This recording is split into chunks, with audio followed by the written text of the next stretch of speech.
آج کی آیت، اس کے پاؤں پہاڑوں پر کیا ہی خوشنما ہے جو خوشخبری لاتا ہے اور سلامتی کی دعا کرتا ہے اور خیریت کی خبر اور نجات کا اشتہار دیتا ہے۔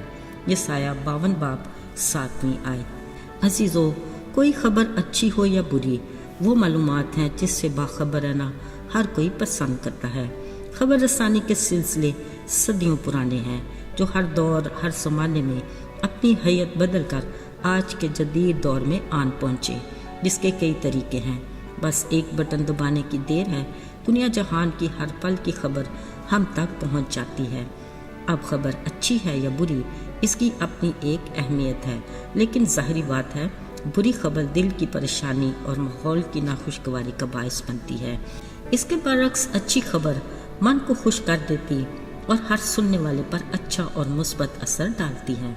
عزیزو، یوں تو انجیل مقدس الف سے لے کر یہ تک، یعنی شروع سے آخر تک خوشی کی خبر ہے، مگر آج ہم ایک خاص خوشی کی خبر کا ذکر سنیں گے جس کو دوسروں تک پہنچانے والی اور سنانے والی ایک عورت تھی۔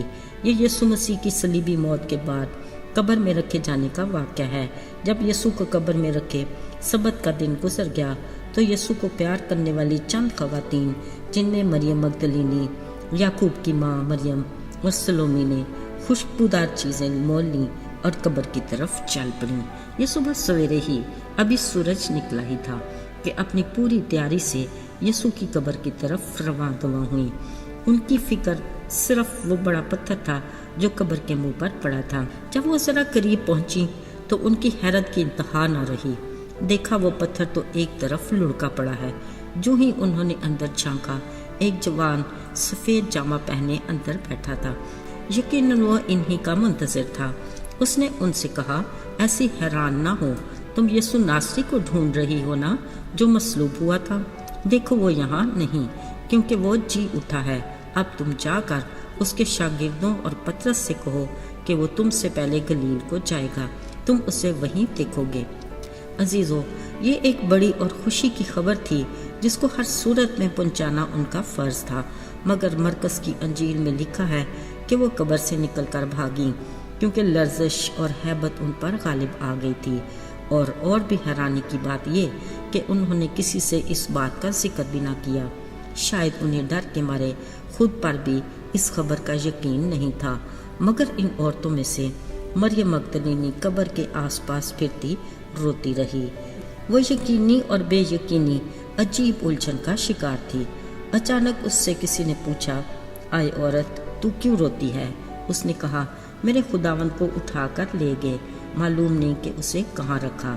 یہ کہتے پیچھے مڑی ہی تھی کہ اس نے یسوع کو کھڑے دیکھا اور اسے باغبان سمجھ کر پوچھا، میاں، اگر تم نے یسوع کو کہیں رکھا ہے تو بتا دو۔ یسوع نے روتی پریشان حال عورت کو نام سے پکارا، کہا، مریم۔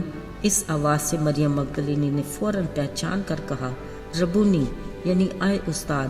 یہ کہتے وہ یسوع کی طرف خوشی سے لپکی، مگر یسوع نے اسے کہا، مجھے نہ چھوؤ، کیونکہ میں اب تک باپ کے پاس اوپر نہیں گیا، لیکن جا کر میرے بھائیوں اور شاگردوں کو خبر دو۔ عزیزو، یہ مریم مگدلینی وہ عورت تھی جس سے یسوع نے 7 بدروحوں کو نکالا تھا۔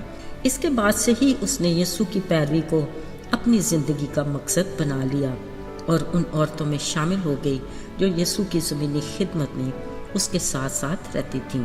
یہاں یسوع سے ملنے کے بعد مریم مگدلینی نے فوراً آ کر شاگردوں کو خبر دی کہ میں نے یسوع کو دیکھا اور اس نے مجھ سے باتیں بھی کی۔ عزیزو، کس قدر خوش نصیب تھی مریم مگدلینی جس نے یسوع کو مردوں سے جی اٹھنے پر سب سے پہلے دیکھا، بلکہ باتیں بھی کی۔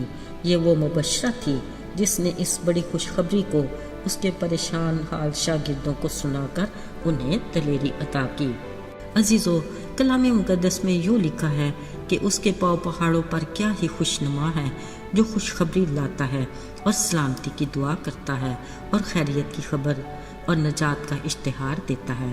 یاد رہے، ہم بطور مسیحی یسوع کے ایسے ایلچی ہیں جن کو آسمان کی بادشاہی کی خوشخبری اور نجات کے پیغام کو دوسروں تک پہنچانے کی ذمہ داری دی گئی ہے۔